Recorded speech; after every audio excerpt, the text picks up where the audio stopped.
É com emoção que declaro instalados os trabalhos do Congresso Nacional em Brasília, a nova capital da República.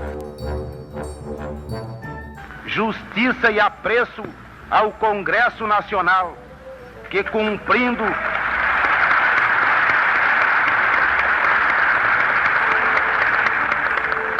cumprindo todos os seus deveres institucionais, mesmo no calor e no entrechoque dos debates que constituem a beleza e a razão de ser de sua vida, não se poupou, em horas incontáveis de exaustiva atuação, para elaborar os instrumentos legais que lhe permitem hoje, reforçado o mérito de sua decisão pelas dificuldades transitórias a que se submetem os seus integrantes e as suas famílias, nesta fase de adaptação e transferência, dar cumprimento à própria deliberação de efetivar a mudança na data fixada pela lei.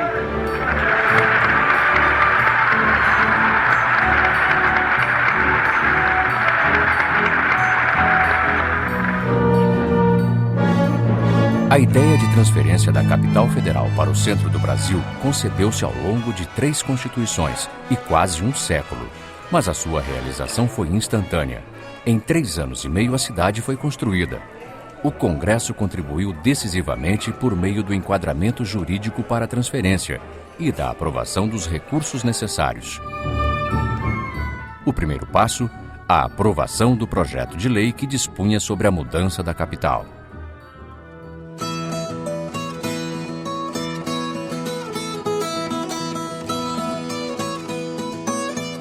Em abril de 1956, o presidente Juscelino Kubitschek encaminha o projeto de lei à Câmara dos Deputados e solicita o apoio do Congresso à empreitada.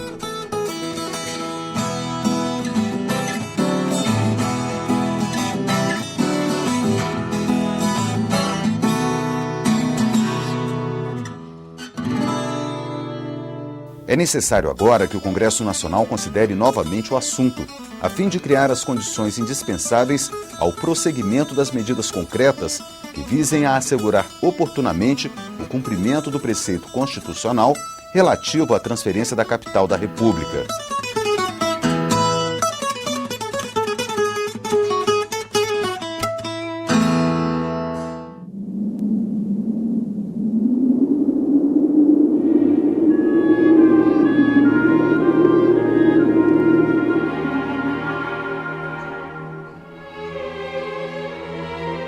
Aprovado por esmagadora maioria no Senado, o projeto resultou na Lei 2.874, de 19 de setembro de 1956, a Certidão de Nascimento de Brasília.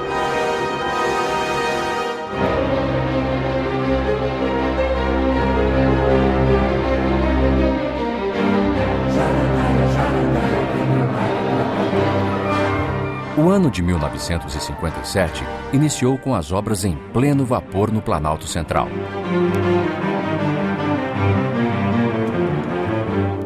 Em outubro, foi aprovada a Lei nº 3.273, de iniciativa do Legislativo, que definiu o dia 21 de abril de 1960 como a data de inauguração da capital. A partir daí, o destino de Brasília ligou-se definitivamente ao Congresso Nacional. A construção da cidade entrou no jogo político. Parlamentares manifestavam inquietações com o andamento das obras. Alguns apresentaram requerimentos de informações e propostas de adiamento da data de inauguração.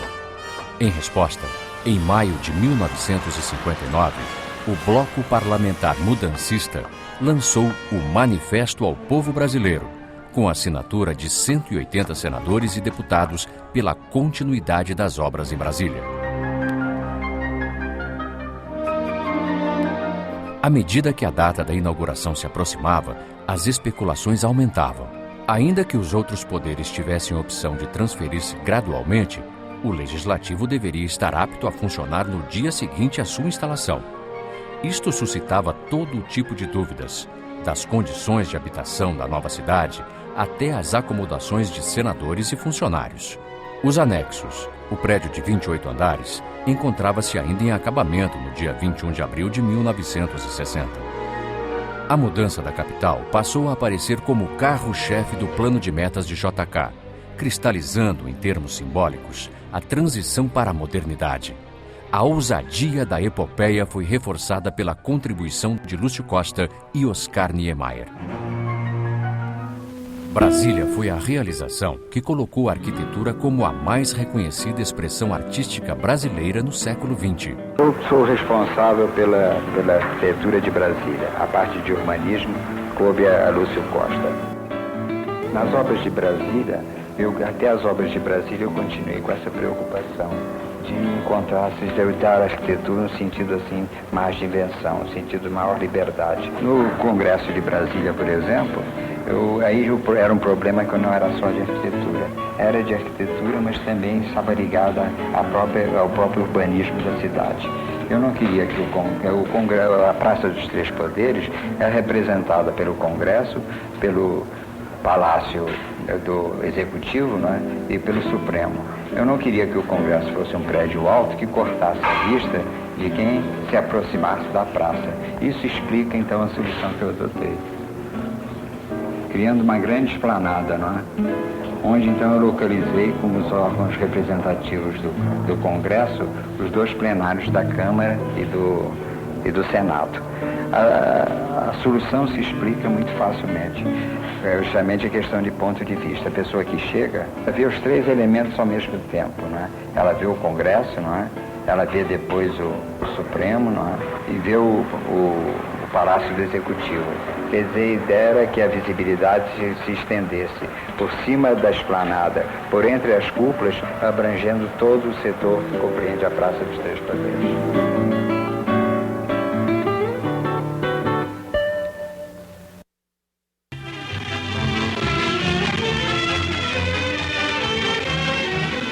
No local em que será a Praça dos Três Poderes, o ministro Eurico Salles assiste o senhor Israel Pinheiro acionar a máquina para o batimento da primeira estaca do Palácio do Congresso Nacional. Cenas como esta têm se tornado quase que uma rotina nestes primeiros tempos de Brasília, mas a cerimônia aqui assinalada pela presença do ministro da Justiça reveste-se de um significado maior pela própria grandeza e finalidade da obra que ora se inicia. Na história da construção de Brasília, um capítulo merece destaque: a construção da sede do Poder Legislativo. Com a inauguração do edifício monumento, o Brasil passou a ter um espaço físico concebido e construído como sede do Congresso Nacional. Arquitetonicamente, um prédio como o do Congresso Nacional deve ser caracterizado pelos seus elementos fundamentais. Os dois plenários são, no caso, esses elementos, pois neles é que se resolvem os grandes problemas do país. As obras da construção mais complexa da nova capital iniciaram em 4 de janeiro de 1958. Parece difícil estimar a importância do urbanismo de Lúcio Costa e da arquitetura de Niemeyer para a história política do país. As duas casas do Legislativo Nacional, que habitavam locais diferentes, agora estariam unidas pelo gênio arquitetônico de seus criadores.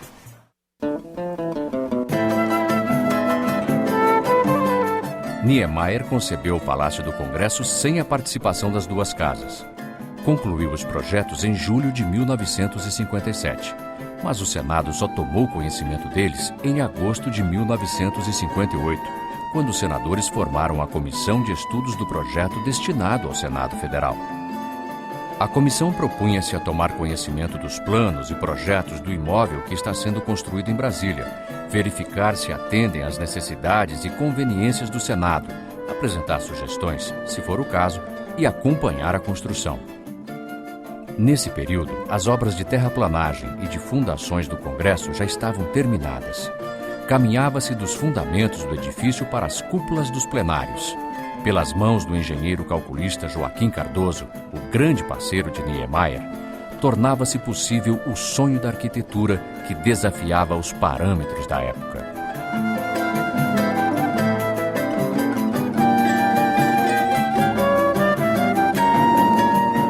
Em dezembro de 58, as torres do palácio começariam a ser erguidas. As primeiras cerimônias que marcaram o início das obras do Congresso Nacional não contaram com membros do Poder Legislativo.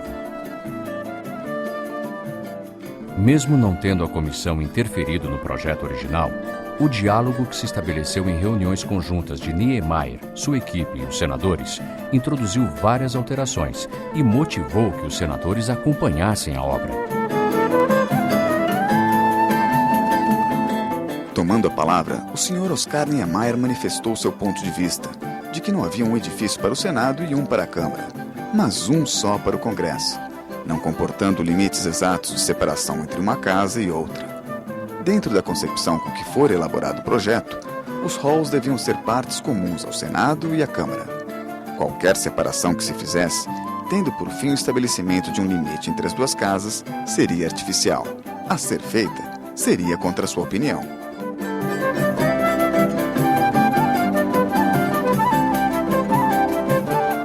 Antes de se transferir para o Palácio do Congresso Nacional, o Senado ocupou duas outras sedes. De 1826 a 1925, habitou o antigo Palácio do Conde dos Arcos. Em 1925, mudou-se para o Palácio Monroe, infelizmente demolido na década de 70. O Senado fez sua sessão de despedida do Monroe no dia 15 de abril. Uma semana depois, já estava em Brasília.